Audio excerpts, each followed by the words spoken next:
Parmi tous les continents du monde, l'Australie est peut-être le plus petit, mais c'est aussi le seul à être entièrement contrôlé par un seul et unique pays.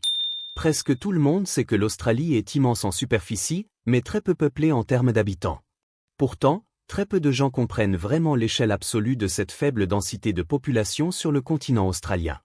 Pour mettre les chiffres en perspective, l'Australie a une taille comparable aux 48 États contigus des États-Unis. Ces 48 États comptent plus de 300 millions d'habitants, alors que l'Australie n'en a qu'un peu plus de 26 millions. Cela signifie qu'il existe 2 États américains qui, à eux seuls, ont plus d'habitants que tout le continent australien, la Californie avec plus de 39 millions et le Texas avec plus de 28 millions. Du point de vue européen, la population de l'Angleterre seule ou sans compter le reste du Royaume-Uni, est plus du double de toute la population de l'Australie. Pourtant, malgré le fait d'être un continent entier, il existe 7 îles nettement plus petites dans le monde qui ont une population plus élevée que l'Australie. La Grande-Bretagne bien sûr, ainsi que Honshu, Luzon, Mindanao, Java, Sumatra et Madagascar. Java à elle seule a presque 6 fois la petite population de l'Australie, alors qu'elle est 6 fois plus petite que le continent australien. Mais ça devient encore plus fou, parce qu'il y a aussi tout un tas de villes dans le monde qui, en ce moment même, ont plus d'habitants que tout le continent. Les agglomérations de Tokyo, Jakarta et Delhi ont toute une population supérieure à celle de l'Australie entière. Shanghai et Séoul ont à peu près le même nombre. Sao Paulo, Mexico, New York, Le Caire, Lagos, Mumbai et Moscou ont des populations métropolitaines largement comparables à l'Australie aussi. En fin de compte, l'Australie n'a vraiment que 5 grandes villes sur tout son continent, Sydney, Melbourne, Brisbane, Perth et Adélaïde, qui regroupent à elles 5 presque 2 Australiens sur 3. L'Australie est donc l'un des pays les plus fortement urbanisés au monde, avec l'immense majorité de la population, environ 90% concentrée dans de relativement petites zones urbaines qui ne représentent que 0,22% de la superficie totale du pays. La moitié de la population vit dans ces zones rouges-là, et l'autre moitié presque entièrement dans ces zones bleues. Globalement, environ 85% de tous les Australiens vivent à moins de 50 km de la côte, ce qui signifie qu'il n'y a presque personne au fin fond de l'immense intérieur du continent. Cette répartition unique de la population crée des situations absolument dingues et fascinantes sur tout le continent. Par exemple, voici le comté d'East Pilbara en Australie-Occidentale, il fait à peu près la taille du Japon, mais il n'y a qu'un peu plus de 10 000 personnes qui y vivent et la moitié d'entre elles habitent juste ici, dans la ville de Newman. C'est littéralement une petite ville avec l'espace du Japon. Et peut-être encore plus étrange, il y a la zone non incorporée du pastoral, ici en Australie méridionale. Ce point, c'est la ville d'Adélaïde, la 5e plus grande ville d'Australie, avec plus de 1,3 million d'habitants. Et juste à côté de cette oasis de vie urbaine se trouve la zone non incorporée du pastoral, un territoire qui fait à peu près la taille de la France, mais qui n'abrite que 3750 personnes. Ça fait une densité d'environ 178 km² de terrain par habitant ou l'équivalent d'une Aruba entière pour chaque résident. Et puis il y a aussi Anna Creek, juste là, un immense territoire légèrement plus grand qu'Israël. Et pourtant ce n'est ni un pays, ni même une entité gouvernementale. Non, Anna Creek n'est rien d'autre qu'une ferme d'élevage bovin privée ou la plus grande station d'élevage du monde, de très loin, qui n'emploie que 8 personnes à temps plein selon Wikipédia. Donc toute cette zone de la taille d'Israël n'abrite généralement qu'une douzaine de personnes, et environ 10 000 vaches. L'Australie est vraiment vide. Et pour enfoncer le clou, prenons les villes d'Espérance sur la côte sud et Kununurra près de la côte nord. Les deux sont dans le même état, l'Australie occidentale, et il faut au moins 35 heures de route pour aller de l'une à l'autre, sur plus de 3200 km. Et sur toute cette distance, vous traverserez peut-être une population totale de moins de 70 000 personnes. Pour comparaison, faire la même distance et le même temps de trajet entre Madrid et Istanbul, à travers presque toute l'Europe, vous ferait croiser bien plus que 70 000 personnes. Alors qu'est-ce qui rend l'Australie aussi incroyablement vide? Qu'est-ce qui a permis tout ce que je viens de vous raconter? La réponse facile que la plupart d'entre vous ont sûrement en tête, le désert, évidemment. Tout le monde sait que l'Australie est couverte d'un énorme désert avec des tonnes d'animaux et d'insectes super dangereux. Qui voudrait vivre au milieu de ça? Et oui, il y a une part de vérité là-dedans, mais je suis là pour vous dire que ce n'est qu'une toute petite partie de l'explication globale. La vraie raison pour laquelle il y a si peu de monde sur ce continent est bien plus compliquée. La plupart des problèmes viennent du fait que l'Australie est maudite d'un point de vue géologique et géographique.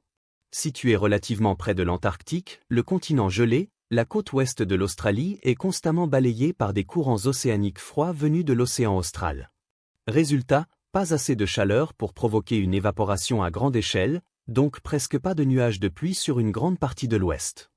À l'est, la Grande Cordillère ou la plus longue chaîne de montagnes d'Australie et la 5e plus longue du monde court du nord au sud sur tout le côté et du continent. Ces montagnes bloquent les nuages venant du Pacifique, la pluie tombe sur la mince bande côtière, mais ne va presque jamais plus loin. Elle crée une immense ombre pluviométrique sur tout l'intérieur à l'ouest. Et pourtant, globalement, ces montagnes ne sont pas très impressionnantes. On ne trouve vraiment aucune grande montagne en Australie. Le continent a la plus faible altitude moyenne de tous les continents de la Terre, ce qui pose un énorme problème supplémentaire pour la pluie. Le plus haut sommet du continent australien, le mont Kosciuszko, dans la Grande Cordillère, culmine à seulement 2228 mètres. Pour comparaison, le point culminant de tous les autres continents habités est au moins 2 fois plus haut, et près des 3/4 de l'État du Colorado est plus haut que ce grand sommet australien. Donc il y a très peu de montagnes assez hautes pour forcer l'air à monter et à se refroidir en pluie. Et même quand ça arrive, l'air est souvent trop chaud pour former de la pluie de toute façon. Parce que le continent chevauche le tropique du Capricorne, une grande partie du nord est en zone tropicale, et presque tout le reste en zone subtropicale. Cette région du monde est dominée par la ceinture de haute pression subtropicale qui fait le tour de la planète et qui réchauffe et assèche l'air en même temps. Et comme si ça ne suffisait pas, l'Australie doit aussi composer avec les oscillations imprévisibles de l'océan Pacifique Sud, connues sous le nom d'El Niño et La Nina. Pendant un événement El Niño, qui peut parfois durer des années, les vents d'ouest sont plus faibles que la normale, donc moins d'humidité arrive sur l'est et le nord du continent, et les conditions de sécheresse sont exacerbées. Pas étonnant que les pires feux de brousse de l'histoire australienne aient eu lieu pendant des épisodes El Niño. Tous ces facteurs font de l'Australie de très loin le continent habité le plus sec de la Terre, avec le moins de précipitations annuelles moyennes. Conséquence logique, environ 35% du continent est désertique ou semi-désertique. Regardez cette carte des précipitations annuelles moyennes. Presque toute la pluie tombe sur la côte, entre la mer et la Grande Cordillère, dans le nord tropical, en Tasmanie et autour de Perth au sud-ouest. C'est exactement la même carte que celle de la densité de population actuelle, sauf dans une zone très intéressante, le nord de l'Australie. Là-haut, le problème n'est pas une faible pluviométrie moyenne, mais le fait que la pluie tombe presque d'un seul coup, de façon totalement imprévisible.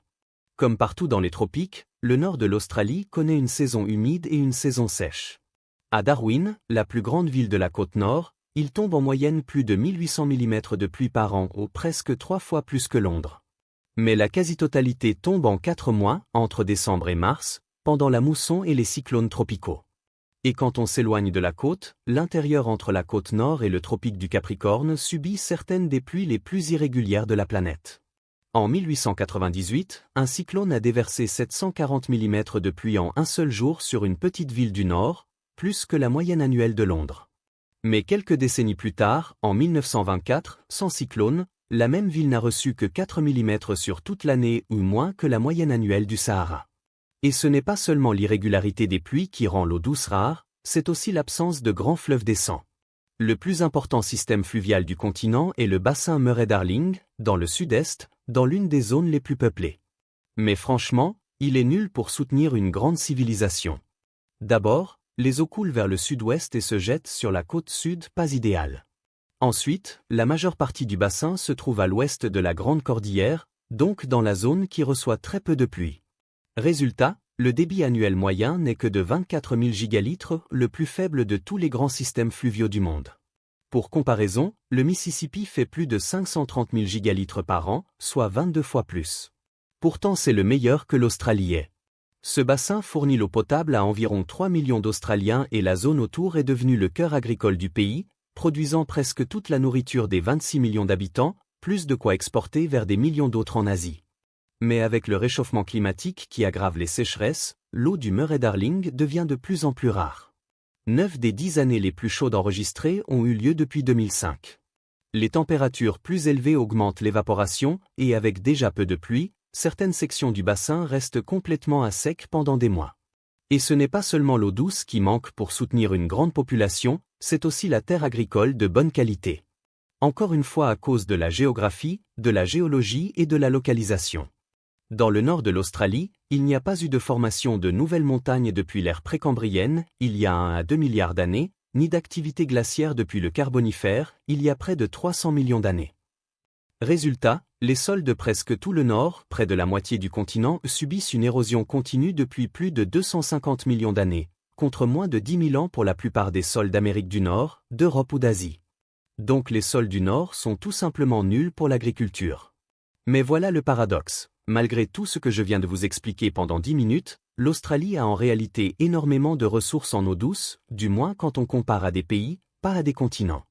On estime à 492 km3 les ressources en eau douce renouvelable, 2 fois plus que le Pakistan, qui a pourtant 8 fois plus d'habitants. Et ce n'est pas non plus un manque absolu de terres arables. Oui, seulement 6% du territoire est vraiment cultivable, mais 6% d'un continent immense, ça fait quand même énormément de terres. L'Australie a plus de terres arables que l'Indonésie, la Malaisie, Singapour, les Philippines, le Vietnam, le Cambodge et le Laos réunis, alors que ces pays ont ensemble 542 millions d'habitants et l'Australie seulement 26 millions. Autre perspective, l'Australie a de très loin le meilleur ratio terres arables que population au monde, environ 1,9 hectares arables par habitant. Aux États-Unis, c'est seulement 0,47 hectares par personne. Si l'Australie atteignait le même ratio que les États-Unis, elle aurait plus de 90 millions d'habitants, bien moins que les USA, mais bien plus qu'aujourd'hui. En théorie, l'Australie a largement assez d'espace et de ressources pour accueillir beaucoup plus que 26 millions de personnes. La vraie raison pour laquelle ce n'est pas le cas? Pendant presque toute son histoire, jusqu'à aujourd'hui, c'est tout simplement un endroit extrêmement difficile d'accès. Pendant des millions d'années, l'Australie a été un continent perdu, isolé de toutes les autres grandes masses terrestres, dérivant seul au milieu de l'océan. Ça a donné des millions d'années d'évolution complètement séparées, c'est pourquoi les marsupiaux dominent la faune mammalienne indigène, et pas les mammifères placentaires comme ailleurs. Les humains modernes sont arrivés il y a environ 50 000 ans, quand le niveau de la mer était beaucoup plus bas. Ils ont pu marcher depuis la péninsule de la Sonde, traverser quelques îles, puis atteindre la Nouvelle-Guinée, qui était alors reliée à l'Australie par un pont terrestre, le continent préhistorique de Saül. Ensuite, pendant des dizaines de milliers d'années, ils sont restés presque totalement isolés. À la fin de la dernière glaciation, le niveau de la mer monte, Saül est inondé, le pont terrestre disparaît il y a environ 10 000 ans. L'Australie devient encore plus isolée. Pendant les 9600 années suivantes, avant l'arrivée des Européens au XVIIe siècle, le continent n'a été significativement visité ou impacté que 2 fois par des humains extérieurs. Les dingos, probablement introduits depuis la Nouvelle-Guinée il y a environ 8300 ans. Selon l'ADN aborigène moderne, un contact avec des humains d'Asie du Sud il y a environ 4000 ans. Et puis, en 1606, un Hollandais et son équipage débarquent soudainement sur la côte ouest du Cap York. Mais les Hollandais ne s'installent jamais vraiment. Les zones qu'ils explorent leur semblent trop inhospitalières, pour toutes les raisons que j'ai expliquées plus tôt. Le plus près qu'ils soient passés d'une colonie permanente? Un accident. En 1656, le navire hollandais Verguldraak fait naufrage au large de l'Australie occidentale. 75 survivants atteignent la côte, 7 partent en canot jusqu'à Batavia, Jakarta, pour donner l'alerte. Malgré des recherches, les 68 restants disparaissent dans l'immensité australienne. On ne les reverra jamais. L'épave ne sera retrouvée qu'en 1963. Plus d'un siècle plus tard, en 1788, les Britanniques établissent la première colonie européenne permanente à Sydney, avec environ 1300 personnes. À l'époque, la population aborigène totale du continent est probablement d'environ 650 000 personnes, à peu près toute la population de l'Australie. Pour remettre en perspective, en 1788, l'Asie avait déjà plus de 650 millions d'habitants, 1000 fois plus, l'Europe près de 150 millions, l'Afrique 85 millions, les Amériques environ 20 millions. L'Australie commence l'ère industrielle avec une base démographique infiniment plus faible que tous les autres continents habités.